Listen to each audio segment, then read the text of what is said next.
Salve pessoal, sejam muito bem-vindos ao canal Agente 73. Para quem já acompanhava o canal, eu sei que já faz um tempo aí que não apareço por aqui. A rotina mudou bastante, surgiram novos projetos, novas responsabilidades, mas chegou a hora de voltar. E eu quero voltar fazendo aquilo que sempre foi o objetivo deste canal: levar informação séria sobre trânsito, baseada na legislação, na engenharia de tráfego e também na experiência prática de quem vive isso todos os dias. Aqui você não vai encontrar sensacionalismo. Também não vai encontrar vídeo feito para defender governo, prefeitura ou órgão de trânsito. Meu compromisso é com a informação. Quando o órgão público estiver certo, eu vou explicar por que ele está certo. Mas quando houver falhas, analisaremos os fatos, porque conhecimento é o que permite que cada cidadão forme a sua própria opinião.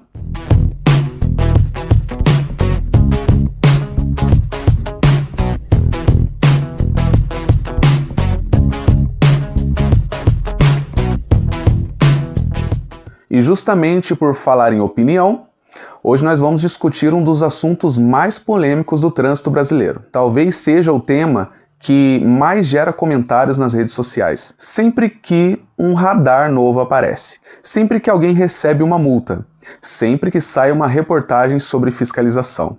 Lá vem a frase que praticamente todo mundo já ouviu: isso aí é a indústria da multa. Mas será que realmente existe uma indústria da multa? Ou será que existe uma indústria da desinformação? Hoje nós vamos conversar sobre isso. Sem paixão, sem política, sem achismo, apenas fatos. Assista o vídeo até o final, porque provavelmente algumas coisas que você acredita serem verdade sobre fiscalização podem mudar depois desse vídeo. Então, acompanhe aqui comigo e bora pro conteúdo.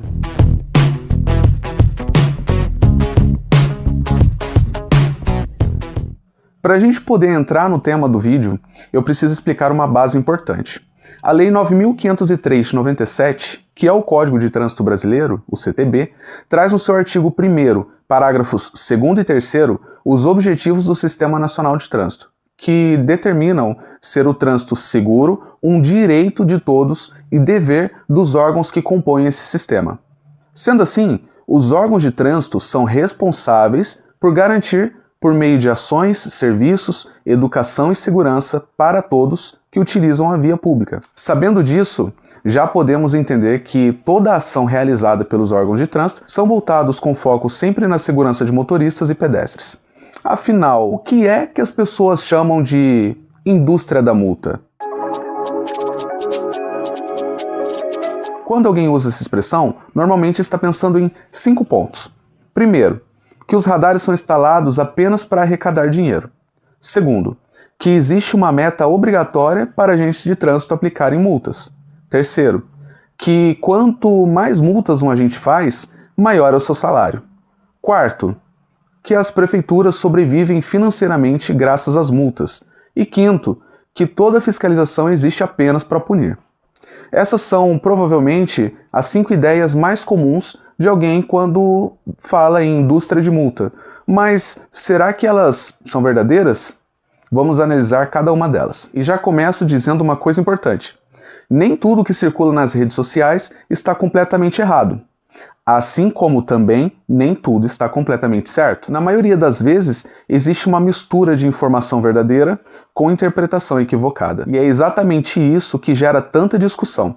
Mas a real finalidade da fiscalização de trânsito é promover segurança, fluidez, conforto, educação e proteção da vida. O CTB trata detalhadamente das competências de cada esfera dos órgãos executivos de trânsito no Brasil, nos artigos 1º, 20, 21 e 22.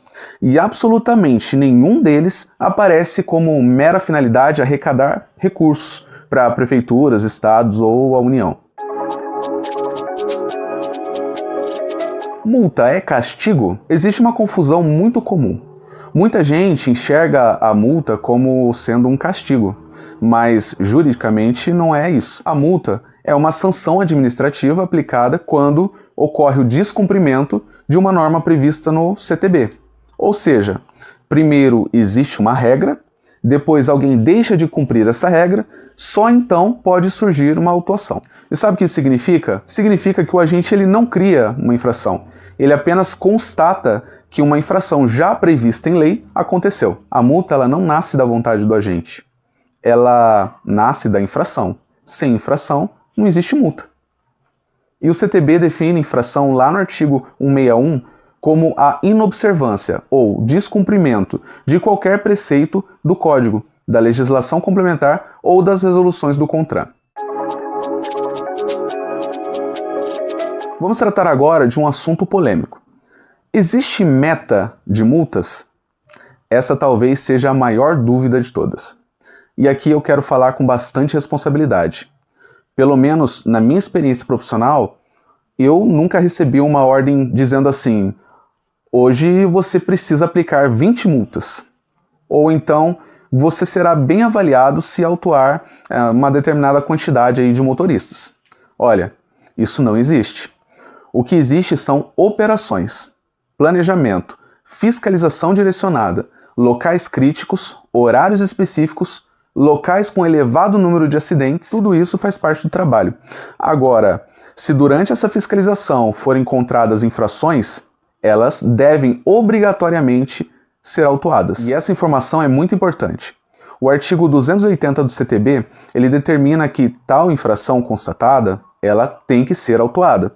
E quando o agente não cumpre com essa obrigação, sem um motivo que seja justificável, ele pode ser imputado no artigo 319 do Código Penal, podendo até ser detido de 3 meses a 1 ano, além de multa. Então não é que o agente é chato ou que não entende a situação. Ele não pode simplesmente dar um jeitinho para não autuar. Ele é obrigado. Agora, se não houver infração, melhor ainda, não existe motivo para autuar. Essa é uma diferença muito importante que motoristas precisam entender.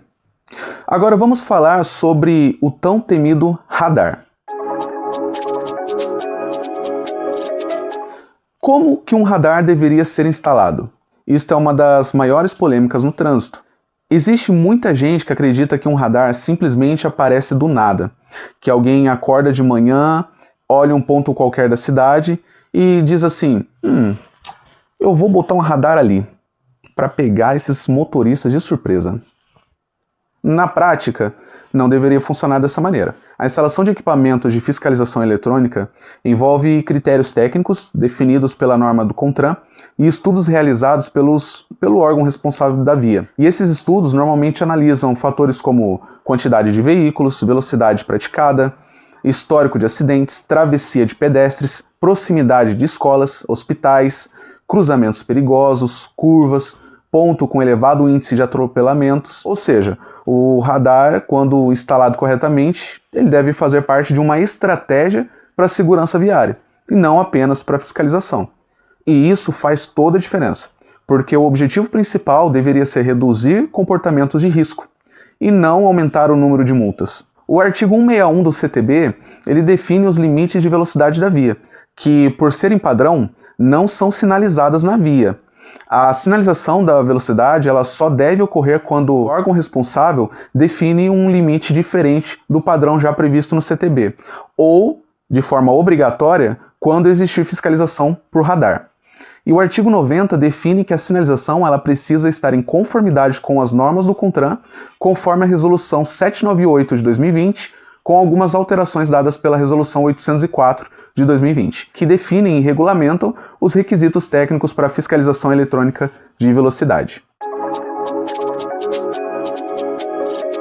E por que a velocidade é tão importante? Aqui existe uma questão física, não é opinião, não é política, isso é física. Quanto maior a velocidade, maior a energia envolvida em uma colisão, e maior será a distância de frenagem. Menor será o tempo disponível para a reação, e maiores serão as chances de lesões graves ou até fatais. Imagine 2 veículos, um trafegando a 50 km por hora e o outro a 80. A diferença parece até ser pequena, né? Você está dirigindo ali, às vezes nem percebe essa diferença, mas isso quando olhamos apenas para o velocímetro. Em termos de energia do impacto, essa diferença é enorme, e é justamente por isso que existem limites diferentes para cada tipo de via, Não é porque alguém escolheu um número aleatoriamente, mas porque esses limites consideram características da via, como circulação de pedestres, cruzamentos, acessos, visibilidade e diversos fatores que a engenharia de tráfego entende ser necessário.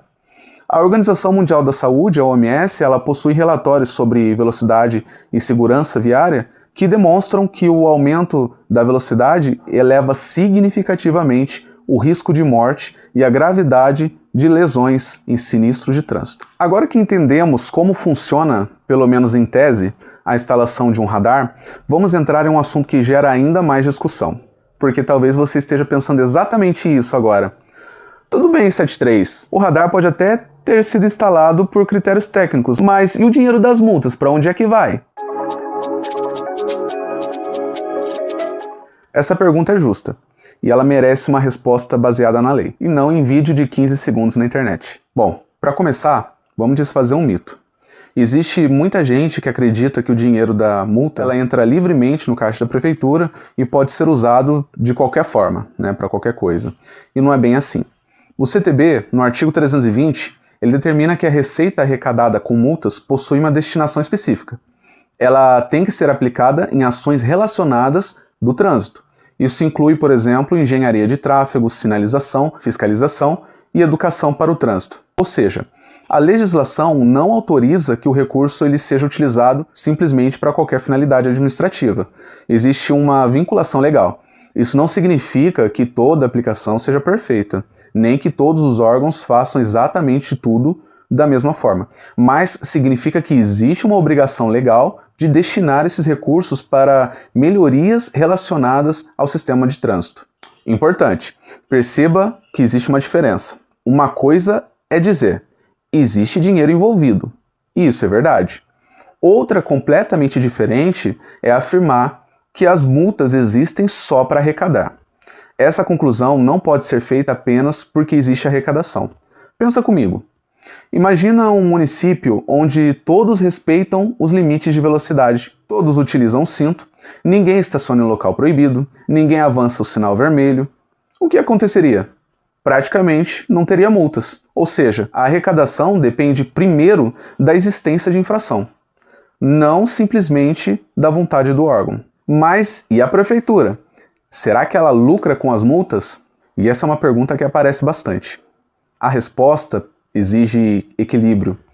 E sim, existe arrecadação. Isso é público. Os dados podem inclusive ser consultados por meio dos portais de transparência de muitos municípios. Mas dizer que uma prefeitura ela depende financeiramente das multas exige análise de números. Na maioria dos municípios brasileiros, a arrecadação proveniente de multas representa apenas uma pequena parcela do orçamento do município. As maiores receitas normalmente vêm dos impostos, transferências constitucionais, convênios e outras fontes previstas na legislação financeira. E isso é regido pela Constituição Federal nos artigos 158 e 159, que tratam sobre transferências de receitas aos municípios, e da Lei Complementar número 101 de 2000, que é a Lei de Responsabilidade Fiscal. Então, cuidado com informações absolutas. Nem toda cidade arrecada muito com multas, nem toda cidade arrecada pouco. Cada realidade é diferente. E agora a pergunta que não quer calar. E o agente? Será que ele recebe comissão? Essa talvez seja uma das perguntas que eu mais escuto. Quanto vocês ganham por cada multa? Qual que é a comissão de vocês? E a resposta é simples. Não existe pagamento por multa aplicada. O agente de trânsito, ele é um servidor público. Ele recebe uma remuneração que é prevista em lei. O seu salário ele não aumenta porque aplicou mais autos de infração, da mesma forma não diminui porque autuou menos. Pelo menos nas carreiras públicas estruturadas, a remuneração ela segue um plano de cargos e carreira e vencimentos, e que podem inclusive ser consultados pelo público em geral lá no portal de transparência de cada órgão. O salário ele é baseado em lei e não em produtividade de multas.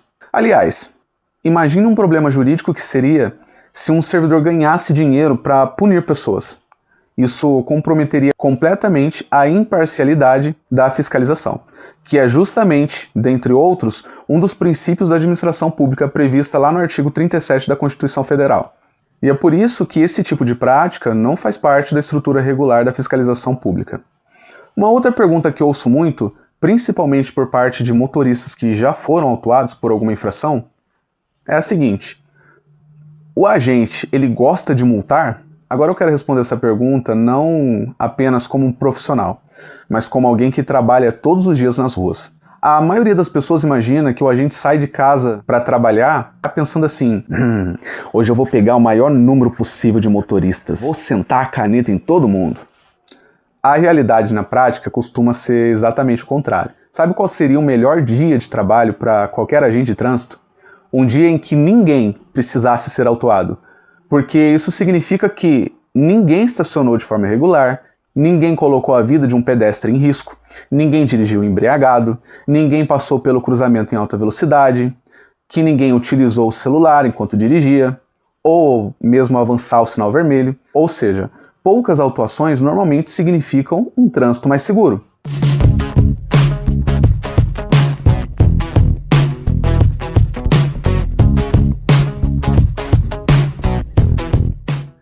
Agora eu quero saber a sua opinião. Você acredita que a fiscalização de trânsito é realizada de forma como deveria ser? Na sua cidade, você acha que os radares estão instalados em locais que realmente aumentam a segurança? Ou você já viveu alguma situação em que considerou uma autuação injusta? Escreve aqui nos comentários. Eu faço questão de ler a opinião de vocês e a sugestão do tema que vocês gostariam de entender melhor para um próximo vídeo. E aqui na descrição do vídeo você vai encontrar todos os links para poder fazer a consulta aí de referências, né, que foi citado aqui durante o vídeo, para você poder acessar aí de forma bem simples. Além de contatos aí com a produção e o Instagram do Agente 73, para você seguir lá e acompanhar os conteúdos postados diariamente sobre o trânsito. Se este conteúdo foi útil, deixa o like e compartilhe esse vídeo com outras pessoas. Assim você ajuda a levar informação de qualidade para mais motoristas. E se ainda não é inscrito no canal, aproveite para se inscrever. A partir de agora, o canal Agente 73 está de volta e teremos novos vídeos sobre legislação, fiscalização, educação para o trânsito, engenharia de tráfego, dúvidas frequentes e muitos outros assuntos relacionados ao nosso dia a dia. Muito obrigado pela sua companhia, um forte abraço, fiquem com Deus e até o próximo vídeo.